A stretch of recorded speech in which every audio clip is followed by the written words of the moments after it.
Assalamualaikum warahmatullahi wabarakatuh. Alhamdulillahilladzi anzala as-sakinata ala qulubil muslimina wal mu'minin wa ja'ala ad-diyaqa ala qulubil munafiqina wal kafirin. Allahumma shalli wa sallim ala sayyidina wa maulana Muhammadin al-mab'uthi rahmatan lil alamin wa ala alihi wa sahbihi wat tabi'in. La hawla wa la quwwata illa billahil aliyyil azim. Qala Allah Ta'ala fi kitabihil karim, wa man yattaqillaha yaj'al lahu makhrajan wa yarzuqhu min haitsu la yahtasib. Para pemirsa hafizakumullah, tidak ada manusia yang tak membutuhkan rasa aman. Namun dalam realitas kehidupan, kesulitan, musibah, dan kondisi tak aman mustahil dihindari. Manusia memang hidup dalam serba dua kemungkinan, siang dan malam, sehat dan sakit, hidup dan mati, aman dan tidak aman, dan sebagainya.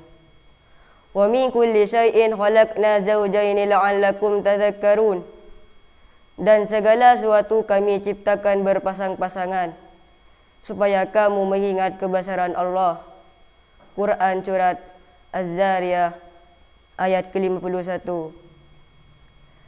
Dalam tafsir Jalalain dijelaskan, ayat tersebut bermakna bahwa penciptaan segala yang berpasangan adalah satu, yakni Allah. Maka sembahlah Allah. Artinya, di balik keberpasangan setiap kondisi tersebut ada zat tunggal yang perlu disadari.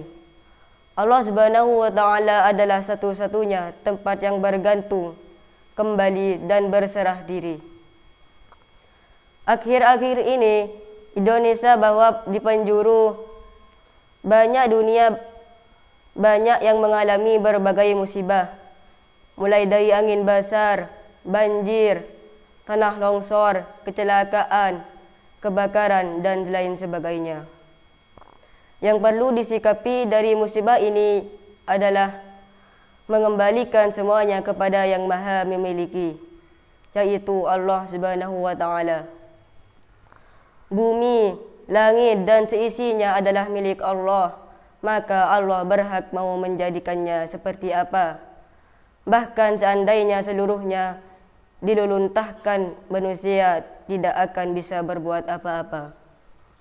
Namun demikian, manusia juga harus bermusahabah, introspeksi. Apakah musibah ia terima merupakan bentuk ujian, peringatan, atau bahkan hukuman dari Allah, sehingga manusia lebih berhati-hati dalam menjaga amanah alam ini. Allah berfirman, Dhaharal fasadu fil bahri wal bahri bima kasabat aydin nas liyudhiqahum ba'dal ladzi amilu la'allahum yarji'un. Telah tampak kerusakan di darat dan di laut disebabkan karena perbuatan tangan manusia, supaya Allah merasakan kepada mereka sebahagian dari akibat perbuatan mereka, agar mereka kembali ke jalan yang benar. Quran surat Ar-Rum surat ke-30 ayat 41. Imam Jalaluddin dalam tafsir Jalalain menjelaskan, lafal bima kasabat aydin nas, karena perbuatan tangan manusia, dengan arti minal ma'asi, yang berarti karena maksiat. Artinya bahwa kerusakan di bumi ataupun di langit timbul karena ulah manusia, persisnya sebagai kemaksiatan yang mereka lakukan. Kemaksiatan di sini tentu bukan hanya berbentuk pelanggaran atas norma halal haram dan biasa kita dengar, seperti minuman keras, berjudi, zina, atau sejenisnya. Selain berkenaan dengan urusan privat, kemaksiatan juga bisa berupa dosa yang berkaitan dengan masyarakat dan lingkungan. Segala bentuk perbuatan perusak alam adalah kemaksiatan, karena dengan merusak alam secara tidak langsung telah mengurangi keseimbangan alam, sehingga akan menyebabkan masalah pada hari ini dan masa-masa yang akan datang. Tanah longsor terjadi bisa jadi sebab adanya penebangan pohon secara brutal. Banjir datang karena dipicu perilaku buang sampah sembarangan.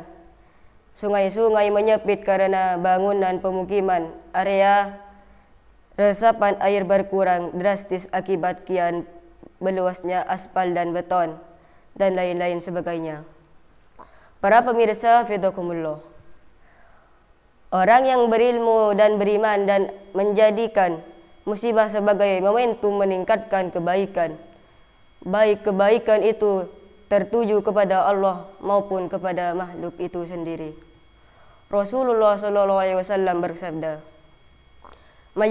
"Mayuridillahu bihi khairan yusib minhu." Barang siapa yang Allah hendaki baginya kebaikan, maka Allah akan memberikan musibah atau cobaan. Hadis riwayat Bukhari. Segala musibah yang menimpa menjadi alat untuk berzikir dan muhasabah diri, sehingga manusia dapat mengambil sisi positif, terutama dalam meningkatkan kualitas keimanan dan ketakwaan kepada Allah Subhanahu wa taala. Bukan sebaliknya, saling menghujat, saling menyalahkan antar sesama, rakyat dengan perintahnya, atasan dengan bawahnya, dan sebagainya. Namun benar-benar menjadikan musibah sebagai pembenahan terhadap diri dan lingkungan, agar tercipta kehidupan dan lebih baik, aman, dan tentram. Sebagaimana kisah Rabi'ah Adawiyah yang selama hidupnya mengalami kesulitan dan demi kesulitan. Dengan dasar iman maka diraihlah awal hub atau kecintaan kepada Allah yang tiada tara. Hal ini membuktikan bahwa di setiap musibah atau kesulitan ada kebaikan yang Allah selipkan di dalamnya. Hanya orang-orang yang sadar dan sabarlah yang akan meraih kebaikan tersebut.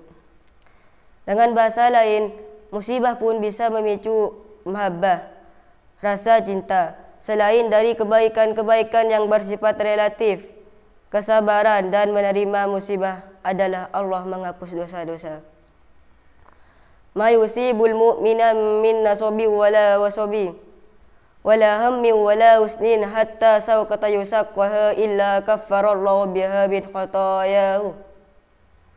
Tidak ada yang menimpa orang mukmin dari kelelahan, penyakit, kesusahan, kesedihan, hingga duri yang menusuk tubuhnya, kecuali Allah menghapus kesalahan-kesalahannya. Yang ditekankan dalam konteks musibah adalah kesabaran menghadapinya. Memang di kalangan ulama berbeda pendapat apakah kesabaran atau musibah itu sendiri yang menyebabkan terhapus dosa-dosa. Menurut Syekh Izzuddin bin Salam, bagaimana dijelaskan dalam kitab Irsyadul Ibad, sesungguhnya musibah yang menimpa orang mukmin tidak mengandung pahala, sebab musibah bukanlah atas usahanya, akan tetapi pahala itu terletak pada kesabaran atas musibah tersebut. Namun dijelaskan berikutnya bahwa musibah adalah pelebur dosa, sekalipun orang mukmin yang ditimpanya tidak sabar, sebab tidak ada syarat bagi pelebur dosa untuk diusahakan oleh seorang mukmin. Berdasarkan penjelasan tersebut, dapat dipahami bahwa apapun bentuk musibah adalah sebuah cobaan dari Allah untuk makhluknya, yang di dalamnya mengandung maksud dan tujuan baik bagi yang menerimanya. Tinggal bagaimana menyingkapi, sabar atau justru ingkar. Dengan demikian, musibah adalah sarana untuk mengingat sang pemberi musibah, upaya untuk meningkatkan kualitas keimanan yang pada akhirnya menumbuhkan rasa cinta dan mendalam kepada Allah. Setelah merasakan kenikmatan di balik musibah yang menimpanya, Maha Suci Allah yang senantiasa memberikan yang terbaik untuk makhluknya. Semoga kita semua senantiasa dijadikan orang-orang yang mampu menyingkapi segala musibah sebagai sarana peningatan iman dan takwa. sehingga hilangnya musibah berbekas kebahagiaan baik untuk dunia maupun akhirat. Wallahu a'lam bissawab. Demikian yang bisa saya sampaikan. Mohon maaf atas segala kesalahan dan kekurangan. Wassalamualaikum warahmatullahi wabarakatuh.